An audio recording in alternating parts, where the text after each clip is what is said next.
Hello and welcome to 5-Year Club video number 253. A little different article tonight. From Vox, I was a luxury fashion reporter, 100,000 in debt. Here's what it taught me about money and privilege. Oh no, it's a ball and chain attached to a shoe.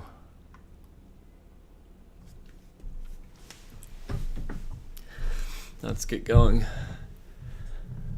The first designer item I ever owned was a secondhand pair of suede Salvatore Ferragamo.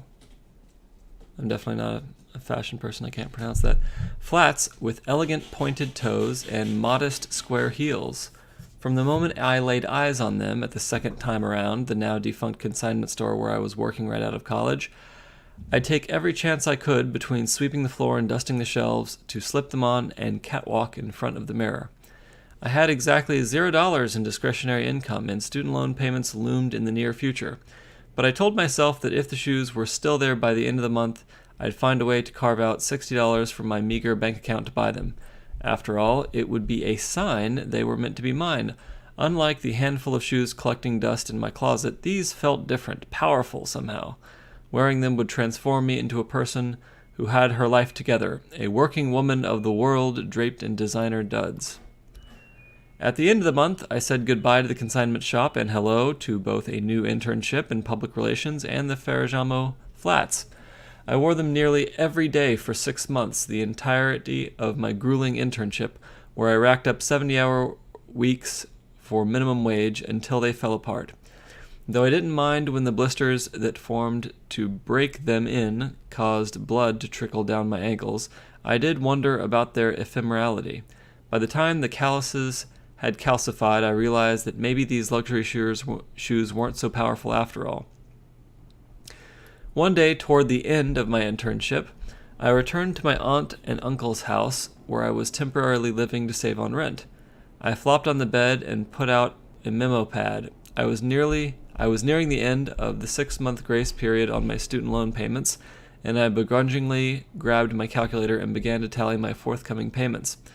I had to stifle sobs when I arrived at the grand total, more than $1,000 a month, nearly all of my take-home pay. I was $100,000 in debt, and I was terrified. The strangeness of reporting on luxury fashion with $50 in my bank account. By the time I moved to New York a few years later, after landing my first journalism job reporting on luxury fashion, my debt situation had improved only marginally. To afford the move to New York from Chicago, I maxed out my credit card and sold half my belongings, arriving in Crown Heights, Brooklyn, with just 2 suitcases. For 2 months, I slept on an air mattress that deflated every night and would wake up on the cold hardwood floor. I was a living, breathing Midwest girl moves to New York City cliché. Growing up in middle-class suburban Ohio, my concept of fashion was dominated by PacSun dresses and American Eagle jeans, rather than Gucci loafers or Hermes handbags. These brands existed in a realm of impossibility for me, garments I would admire in the glossy pages of Vogue or stroke admiringly in department stores when no one was looking. The stratosphere of high-end fashion was a foreign area to me, and I figured reporting on it was the closest I'd get to that world, allowing me to at least observe, even if participating was out of reach. My first day on the job, I was assigned to attend a Council of Fashion Designers of America event at the Cadillac House in Soho, a swanky retail incubator inside the luxury car dealer's New York City headquarters. It was also, coincidentally, my 25th birthday. Man, I got some crazy cat noises going on here.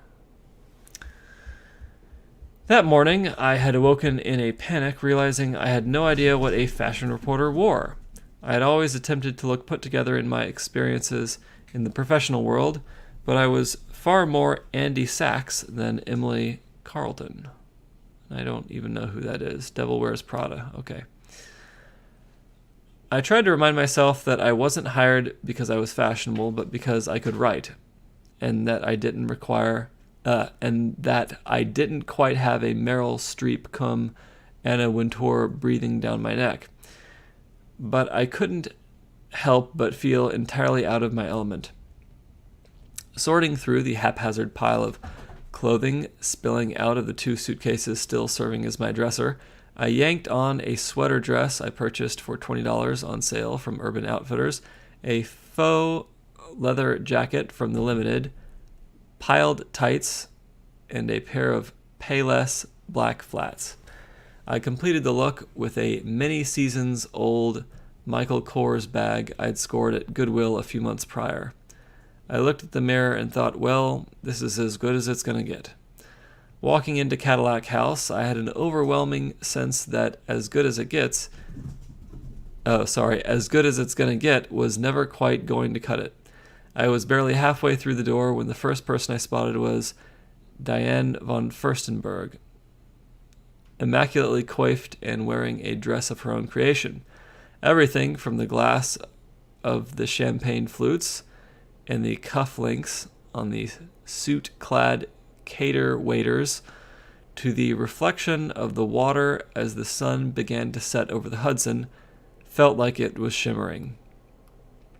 And amid it all was me, sweating uncomfortably in my dumpy bag of a dress and bargain shoes, feeling totally out of place. It didn't help that the colleague I'd arrived with looked like she had stepped from the pages of a magazine. Photographers came to take our picture. My colleague posed with grace, a seasoned expert, and I became stiff and awkward. I looked around anxiously, wondering what these people must think, only to realize the only person who really cared about my appearance was me. The next day, I would look at that photo of a girl struggling to feel comfortable in her own skin and immediately delete it from my inbox. I had $50 in my bank account. I got tired of writing about a world predicated on exclusivity. With time, I got more comfortable at these events, or at least learned how not to get swept up in the extravaganza of it all. But I continued to struggle financially. While my journalist's salary was technically livable for someone without debilitating student loan debt, I began to discover that, much like the fashion industry, succeeding in media is prohibitively costly. Rarely discussed across both professions is that they're often brimming with individuals living off trust funds in order to afford the requisite unpaid internships and apartments in expensive cities. Furthering the issue is that journalism is notoriously inconsistent with pay, and women often bear the cost of this disparity, according to Poynter. As a result, those of us who aren't independently wealthy are typically juggling multiple side hustles to pay the bills, or else contemplating committing a grave yet common ethical sin of journalism, selling the expensive gifts showered upon us by fashion and beauty brands on eBay for an extra buck. Though I had secured a weekend gig writing short entertainment articles for a website for millennial women to help make ends meet, I started to feel like I was constantly fighting an uphill battle. I tried to accept that I was never going to have the money or the looks that oozed out of every pore of this industry, and that even if I did, it wouldn't help me achieve what I'd come to the city to do, become a better reporter. Still, reporting on a world in which money is no object while living paycheck to paycheck began to wear on me. The paradox of eating beans and rice for dinner one night while attending a lavish fashion soiree the next turned from an anchoring mirage into a tiresome charade. When friends from home told me my life looked glamorous, I felt like a complete fraud. Constantly being surrounded by people who were thin, rich, and beautiful was exacerbating all my deepest insecurities around reporting on an industry predicated on exclusivity. And what in the world just fell down there? I'm going to go look. Hold on. What are you doing?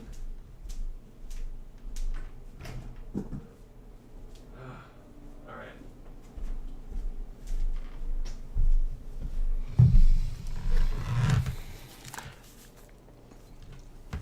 In New York, you are constantly confronted with staggeringly stark divides: homeless men panhandling for money around $10 million homes, luxury sports cars parked outside dilapidated warehouses.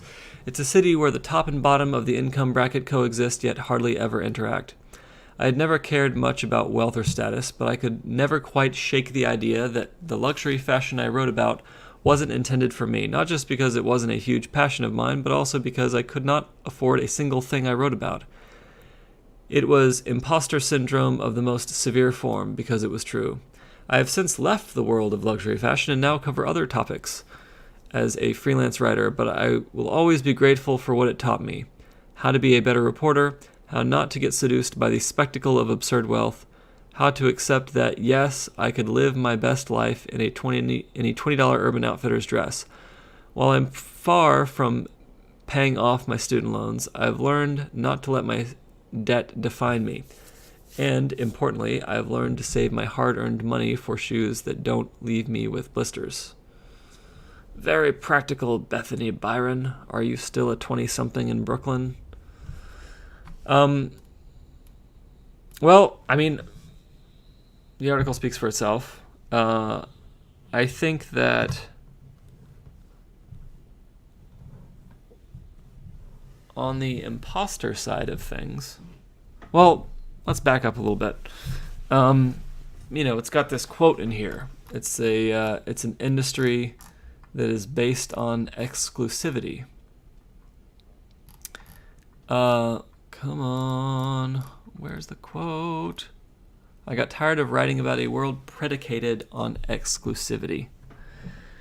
And this is something that I always look for no matter what I'm doing, whether I'm working on some kind of project, right? You want to ask, are people buying this because it's helping them, or are people buying this because it makes them feel special, right? Like unique, which is kind of another way of saying exclusive. But also kind of when I evaluate just anything at all, I'm really looking at everything for where's the real value. I must admit, a lot of times when I go to museums and I read descriptions of the art that are on the walls, I really don't know why that particular painting was picked from the museum. Not that it's a terrible painting. It's just that there are so many paintings that when I read the description of some of them, I'm just like, well, is this painting on the wall because it's a good painting, or because the artist was able to sell this description?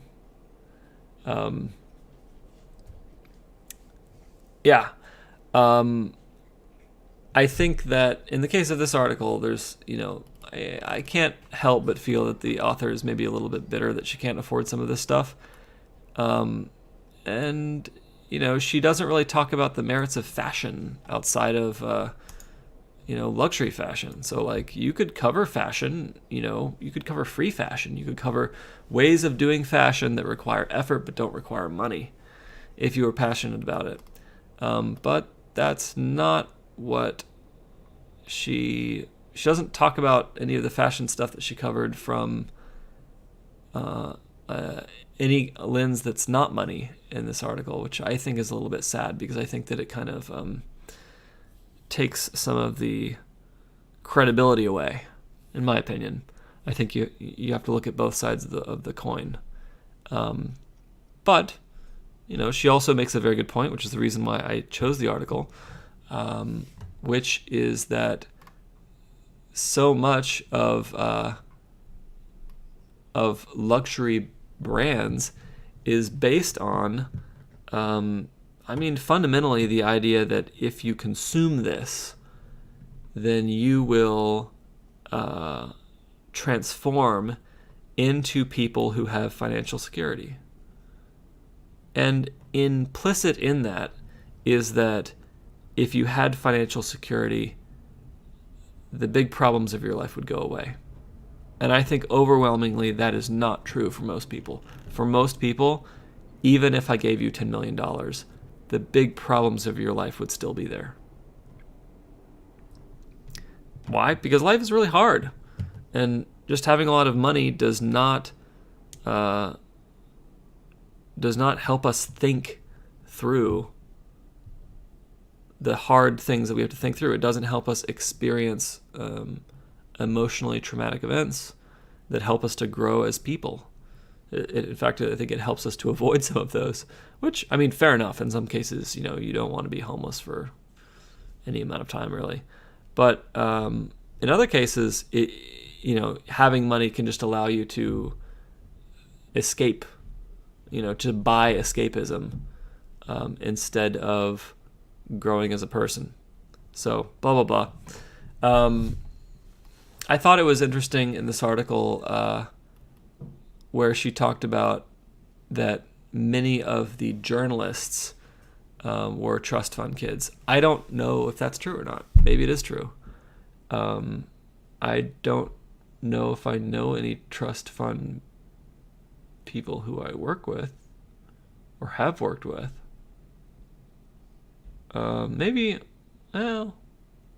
Probably less than 5. I don't think the number is 0, but probably less than 5.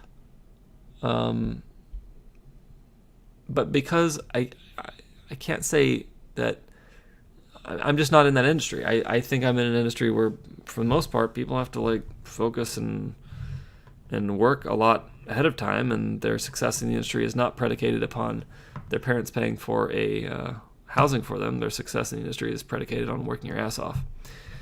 But I understand the writing industry is completely different. I opted out of going into writing. I wanted to, decided not to because of the money issues that she talks about in this article. It is hard to get paid in that industry.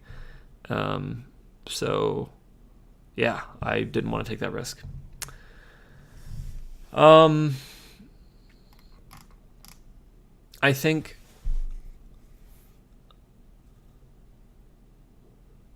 it takes intentional effort to get yourself away from